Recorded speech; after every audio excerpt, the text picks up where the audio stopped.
Come forth into the light of things. Let nature be your teacher.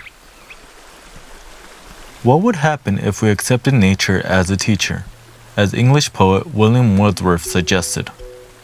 Is it possible to learn from a river, or specifically in the Central Valley, the San Joaquin River?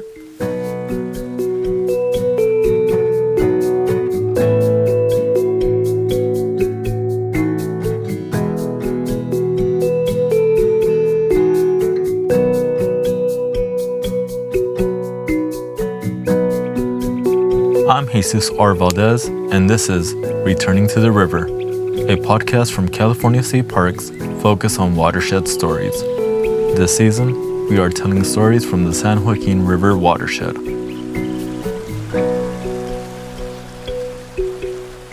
As a lifelong learner and proponent of education, I have always wondered how people learn based on where they are when being taught. When you think of your experience learning, what did the environment look like? Was it a classroom? Was there an auditorium? What if some of the best opportunities in learning extend past the four walls of a classroom? Learning from the San Joaquin River might lead us to educational experiences in nature and the feeling of being better connected to our communities. In this episode, we will travel through the watersheds of the San Joaquin River and a few of its tributaries, exploring how the San Joaquin River can teach us. Even though I live within the San Joaquin River watershed, I did not grow up with it. This might be because I did not spend much time in nature in my youth. Although I spent 17 years in classrooms as a student and 5 more as a teacher, there have been very few opportunities to go outdoors. I feel like this affected me negatively since I couldn't grasp the beauty that nature offers me every day. What lessons might the San Joaquin River have taught me? I do remember one day, when I was in Bear Creek, a tributary of the San Joaquin River, which emerges from the Sierra Nevada foothills at Bear Reservoir, roughly 7 miles northeast of the town of Planada. It cuts through the heart of Merced and ends at the confluence with the San Joaquin River near Great Valley Grassland State Park, approximately 40 river miles later. It was a hot summer day, and my relatives and I wanted to cool down, but didn't have a pool, so we jumped in Bear Creek. When I jumped in, it was able to cool me down. The lush trees that surrounded the creek were able to shade me. When I was in the creek, I learned that the river could help protect me from the heat and bright sun, as a mother's embrace can do for a hurting child. When I was in the creek, I learned that we should take better care of it. I had to be safe while in the creek to avoid bits of debris that found its way in from the city streets, and I was sad to have to worry about that since it's not the creek's fault. It was unclean, not from the creek itself, but from how people treat it. If the creek comforts us, the least we could do is try to comfort it in return. I wondered, if I learned so much from a creek, what could a river teach me? Considering this experience, I wanted to talk to a classroom teacher about their opinions on outdoor learning and the educational potential of nature and the river. Near Bear Creek, I was able to speak to one of my elementary grade teachers, Mrs. Susie Huey. When I arrived in her classroom, she was delighted to see me. One thing I noticed in her classroom was that the windows were big, unlike some of my other teachers' rooms that had very narrow windows where you could only see the trees.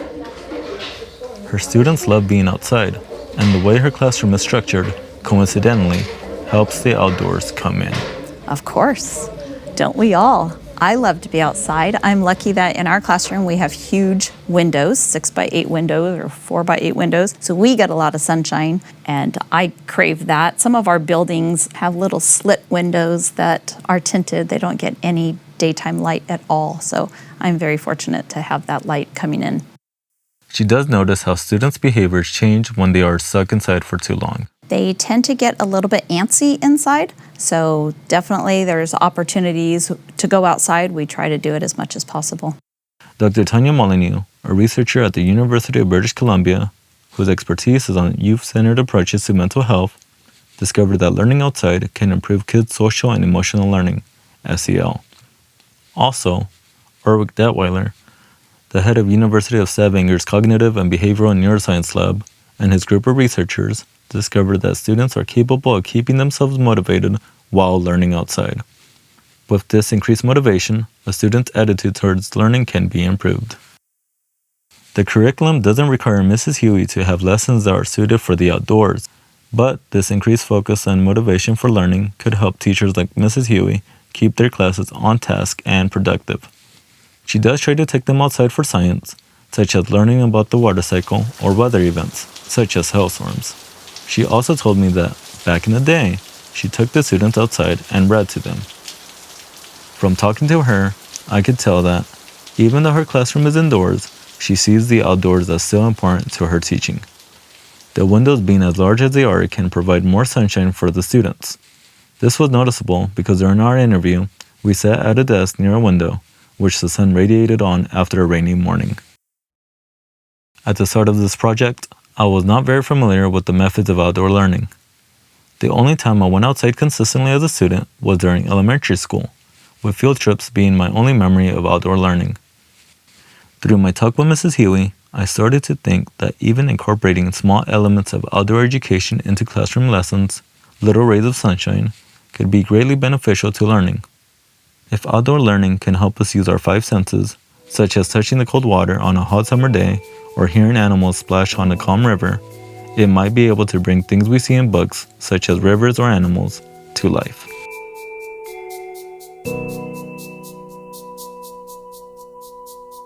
Although it's hard to identify when modern outdoor education started, families have been teaching their kids about the outdoors for generations, from working together in the garden to going camping, fishing, or identifying animals. In a sense, outdoor learning can be seen as a return to traditional learning. I wanted to see how the California State Parks, as well as other programs, teach students, as well as adults, about the San Joaquin River and the natural world. The first stop on my outdoor learning adventure was going to put me directly on the San Joaquin River. This was going to be my first time on a boat. I was a bit worried about getting seasick, but also eager to try something new. On October 10th, 2025, my colleague Daniela and I went to Millerton Lake State Recreation Area in the upper San Joaquin watershed, roughly 20 miles northeast of downtown Fresno. We interviewed Eduardo Gonzalez, an interpreter for State Parks. It was a nice, chilly morning as we met Eduardo. Our trip's mission was to boat around the lake looking for eagles, but I also wanted to see how everyone was taking in the experience. I was nervous to get on the boat, but since it was roped in next to the wooden bridge, getting on was easier than I thought. The water was calm, waves gently lapping the sides of the boat. We were joined by members of the Poverello House, a nonprofit in the greater Fresno area that provides services to Fresno's unhoused population. Before we set out, a Poverello House member mentioned that the moon was out, which made everyone look at the sky. It was pretty peaceful to see the moon that early in the day. The weather was very cool and fresh, and the fast speed of the boat made me feel even colder. The boat had bird identification posters put on the back of the seats so people were able to understand what birds to look out for. It was neat to see the birds on the posters and then try to identify them. I was stunned to see an immature bald eagle because it didn't have its iconic white feathers. Rather, it had a dark brown-black color. We were able to spot 3 adult eagles with the binoculars. Eduardo spotted one right after we drove around a corner, which was pretty impressive. He humbly said it was due to his many hours being an interpreter. Seeing the eagles made me feel excited because I have never seen one in real life, just in pictures. Even though our intent was to see eagles, we were also able to see the Frying Dam, which Eduardo explained is a place where the San Joaquin's water is controlled to provide flood control, as well as water for the neighboring agricultural land. We even went farther up the San Joaquin River until we reached Big Table Mountain, and we were able to see other unique landforms that surrounded the reservoir. This is one thing I learned about the benefits of outdoor education. You can intend to learn one thing, but learn many others in the process.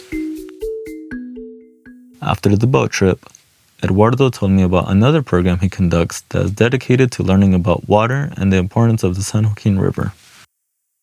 And another one of my programs just started this year is on water, and we call it Water, California's Most Precious Resource. And this is a cheesy title, but it truly is. I mean, in that program, try to introduce this watershed, this landscape to students and see how it's connected to wherever they may be. I get a lot of classes that sign up in San Diego and Sacramento and Los Angeles, and it's like, well, what does the San Joaquin mean to you? Why does it matter? Well, I mean, it has a lot to do with what it is. I mean, maybe not just this dam, but there is a whole network of dams, and state parks just happens to manage a lot of these reservoirs, but tying it to the bigger picture. Without this structure, without this reservoir, without that water, we wouldn't be the agricultural powerhouse that we are today. A great part of this water goes into the valley's agriculture. I mean, so we supply food to the world, and so would it be possible without this? Something that stuck out to me during the boat ride was that the Poverello House members were curious and able to capture that childlike wonder that was caused by experiencing the eagle sightings, as well as the boat tour in general. They asked Eduardo questions that related to the natural processes that shaped the Table Mountain and how far the river went back, and Eduardo answered the questions calmly and with an expert's tone. I've seen adults become children. It's just, you see smiles in them like they were giggling like they're little kids sometimes. And it's like, well, this is great. Never know what people go through or life at home is, but when they're out here on some of these experiences, they're able to shed that and just really be present in this space and connecting to the park. The ease of learning and experiencing new things outdoors can help people be comfortable and retrieve that lost sense of wonder and curiosity. I believe that wonder disappears as children become adults, and that's very important for our future for people to connect back to it.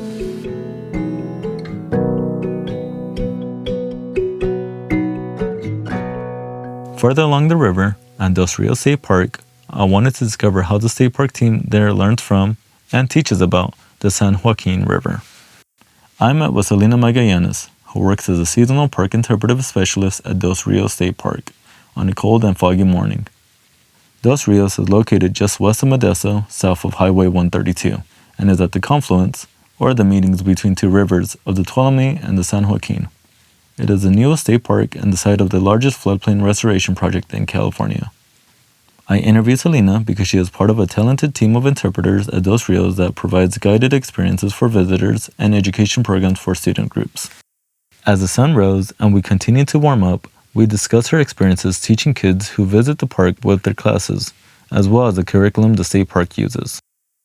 A lot of it for me is really hands-on interpretation, and outdoor education is what I've done most of the time. For that, it's really just having to connect the experience, maybe the kids being slightly out of their comfort zone in order to do something that they may not feel super confident in, but then they realize at the end by pushing themselves slightly, they're like, oh my goodness, this was actually really fun. So in the past, I've done like snorkeling excursions and diving excursions and all those things, but here at Dos Rios, it's more or less like, okay, now we're walking a little bit further than we normally do, but like, look at all the things we're seeing along the way. Notice the things that you're hearing, notice the things that you're smelling, all of these senses tied together and how they're able to kind of make the bigger picture of what this place looks like.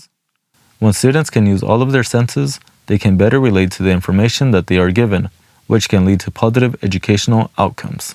Selena also discussed how Dos Rios specifically teaches about the San Joaquin River watershed. One of our programs is actually the watershed program, when we learn about the importance of watersheds and like the water quality and the aquatic environments themselves. And then we kind of tie in Dos Rios as in the San Joaquin River and the Tuolumne River and how those kind of help make the bigger picture of Dos Rios. So we do have programs like that. And then we go like even deeper, like we talk about the ecosystem, we talk about the wildlife, talk about the plants, we talk about the riparian environment, we talk about the floodplain and all of these things. So it's like each layer you're getting more and more in depth in, but at the same time, they all tie together really well. Both Eduardo and Selena use curriculum based on the Next Generation Science Standards, or NGSS. According to the NGSS website, the standards give local educators the flexibility to design classroom learning experiences that encourage students' interest in science and prepares them for college, careers, and citizenship. By using the NGSS, students are able to learn while being outside through the use of activities that are tailored for the environment. Selena's experience shows that this type of learning can help students feel more connected to the environment by physically being present in the landscape. Being physically present and learning from the landscape doesn't have to be a passive activity. It can include opportunities to give back to your community and public lands. What might the river teach me if I spent time in service to it? I returned to Dos Rios a week later to find out.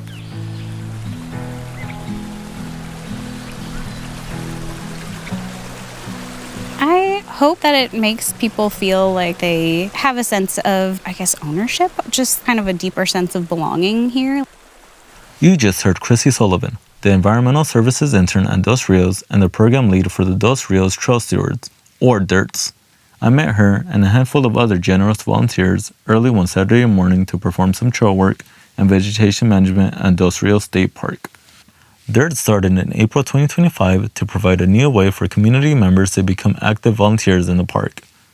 Chrissy told me that after the trails opened in November 2024, the team noticed that the trails might need additional care, and that is how the program was born. I was especially interested in what type of learning experiences the volunteers had through this service learning opportunity. I usually provide some background on the plants. That's my specialty. Whatever we're working on and then whatever we see along the way. We talk about ecology and restoration, and we stop and look at things and use the Seek app a lot. I just feel like I'm always finding something new with them too and learning things along the way. I give tool safety guidance and tell people about strategies and techniques for invasive plant management if that's what we're doing that day, and just sort of paint the picture of what stewardship is like in the parks and how important it is that, we have responsible park goers who care about this and are willing to dedicate some time to just chipping in and helping out. According to Elmhurst University, service learning is an educational method of learning via volunteerism. I'll be honest and say that I hadn't yet volunteered my time for the benefit of the community, at least not in this way. My thoughts were that it was going to be a bit challenging and a bit sweaty, but worth it. I was also excited to meet new people who had the same goal to clean up and improve the park. I hope to learn a little more about how the park is managing invasive and non-native species. One of the major impacts on the health of the San Joaquin River, from its headwaters all the way to its confluence with the Sacramento River at the California Delta, is invasive species. There are many invasive and non-native species throughout the San Joaquin River watershed, but in the Delta, there are at least 185 different species of problematic plants and animals harming the local ecosystem. Native species often get outcompeted for resources by invasive species, causing ripples of disruption throughout the ecosystem, even affecting things such as erosion and water quality. One such invasive species that is often found along the San Joaquin and Tuolumne rivers at Dos Rios are puncture vines. They get their names because of the spiky appearance of their seeds. You may know these seeds by another name, goat heads. Consequently, not only are they not welcomed by the local wildlife, but the spikes become the number one enemy to cyclists who want to bike on the park trails. These troublesome plants would become our target for the day.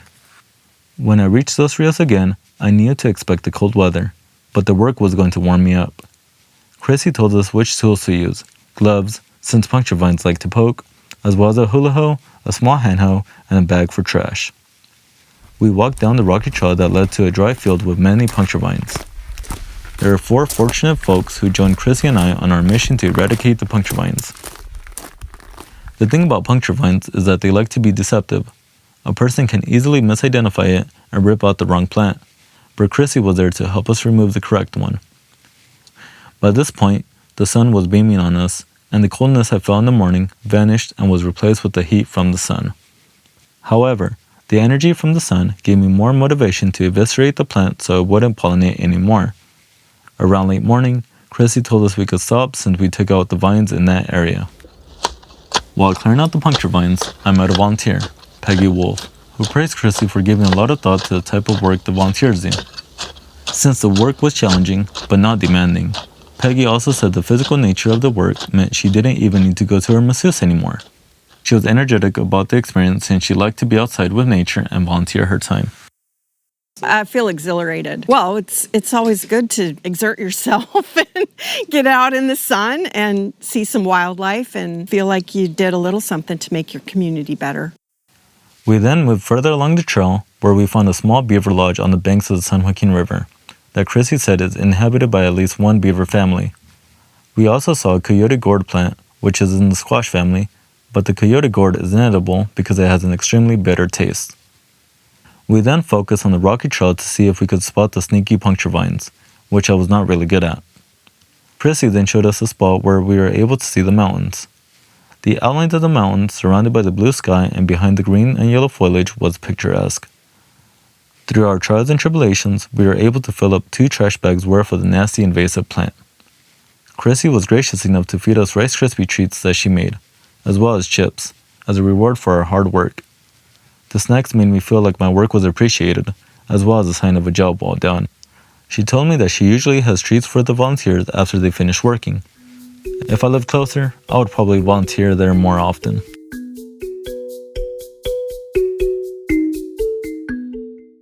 Chrissy expressed that she was not the only teacher on these volunteer days because the volunteers sometimes even teach her and each other during the work. Volunteers often share their own knowledge from their areas of expertise, such as Peggy reciting lines of poetry to the group. This type of community sharing makes the learning feel more collaborative, as well as making the person feel proud of their work. Just like learning from the river can take many forms, learning from a group includes contributions from everyone. Learning in this way can instill meaningful communal bond between participants. They can walk by an area that they worked on and be like, ooh, here, this weed isn't here anymore. Or like, this vegetation stayed nice and cut back. Or like, come back and be like, I need to come help with this. And yeah, just feel a little more connected to the land and what's going on here. And just know that there's going to be people here every other week if they feel like coming out. I gained a sense of appreciation after finishing the service. It made me feel proud, like sunlight breaking through the clouds, that I was able to take out the plants that weren't supposed to be there. Chrissy was able to teach us about why the plants were invasive, as well as provide us with information about the local wildlife. There was also a communal feeling since we took a group photo, which made me smile when I saw it. Being next to San Joaquin River, Chrissy was able to learn from the river. The ecology and restoration of the park revolve around the river, so in a sense, the river was speaking through her when she would teach volunteers about the park.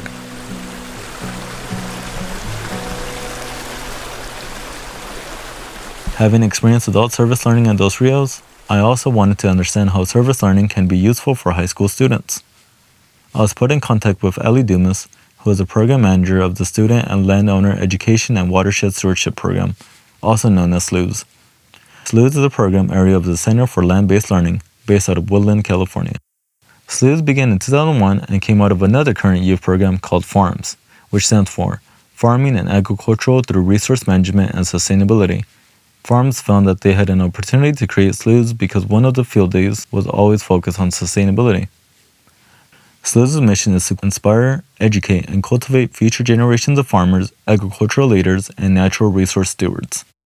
One of the ways they achieve their mission is to help connect high schoolers with farmers and managers of other open spaces to assist with the development of habitat restoration projects on their property. She believes the program has multiple important impacts. One big one is the way that we support high school students' learning and understanding of the different world that they have around them, because we tend to get very tunnel visioned at that age, especially, and not seeing the full circle of community. I think we also have the environmental impact when it comes to the restoration work. Every plant that we put into the ground is increasing carbon sequestration. It's helping out with pollinators for plantings. It's helping out with water retention when we talk about the droughts that California goes through or the flooding that we have to deal with. So replenishing our aquifers and making sure that we have soil health too for the larger generation. Overall, the goal is that we have these different pieces that we all think are siloed, but we're bringing together to show in one program how you have that ability to have that positive impact. Because, we have, again, mentors, students, landowners, and schools who all have their different goals of what they want done. And the program kind of touches each of them in a little bit different way. So that's really cool to see how that program can be brought together to have an impact no matter who is going through our programming. They also have projects that are around the San Joaquin River watershed for over 20 years, specifically in the Delta. One of the first projects that we ever worked with was at Lane Twins Winery and Vineyard. We used to, at the time, have a Cal Fed grant that helped a lot of work in the Lower McColney area, mostly northern San Joaquin out of all the projects, but a lot of stuff that's also affected the Delta. We talk all the time about we might be doing something in a small part of the northern San Joaquin region, but at the end of the day, it's all flowing into the Delta region where we get, 80% of our state's drinking water from. So having that conversation with students about how we are, in this small region affecting a larger state is always a great conversation. SLUs, just like other programs that aim for student volunteers, help them have a sense of belonging in the community that they live in, but can also offer valuable learning experiences that they can use to help achieve their future goals.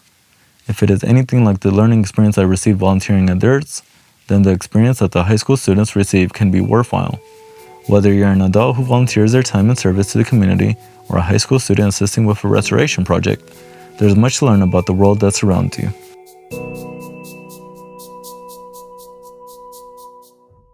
At the start of creating this podcast episode, I never really considered the San Joaquin River as a teacher. However, after all the experiences that I went through, I can see the positive aspects of how the river can teach me, such as feeling calmer. Since I live close by to the river, I can always visit it. It doesn't talk to me, but I can hear its voice from the water splashing around or the animals using the river to travel. For a person who was rarely taught in the outdoors and never participated in service learning, I learned that any place is a good place to learn something new. It also helped me appreciate the people who work at the state parks and try to make the experiences worthwhile for the visitors. They have first-hand experience about state parks as well as the San Joaquin River. Chrissy, Eduardo, and Selena showed that whether they are teaching young children built with wonder about the outdoors or adults who are rediscovering that wonder, they are passionate about teaching in and with nature. This passion was infectious and inspired me to continue exploring our state parks and public lands. When being outside, whether in the cold mornings in Dos Rios or feeling the fresh wind on my face at Millerton, it made me feel alive and like an important member of the San Joaquin community. Whether by swimming in Bear Creek, spotting eagles on Millerton Lake, or restoring native habitat on the river's floodplain, the waterways of the San Joaquin River watershed have taught me so many different things that I realized I took for granted. I won't make that mistake again, and I can't wait to know what I'll learn next.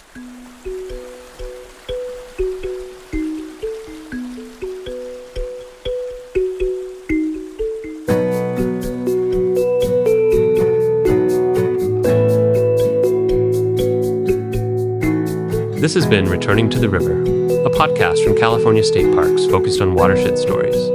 Thank you so much for listening. If you enjoyed this podcast, please like, subscribe, and share it. To learn more about the people, the places, and the stories featured in this episode, please visit us at parks.ca.gov/returning to the river. This podcast is copyrighted by California State Parks. No part of this podcast may be reproduced or distributed without the written permission of California State Parks, its districts, or divisions. We hope to see you again soon, returning to the river.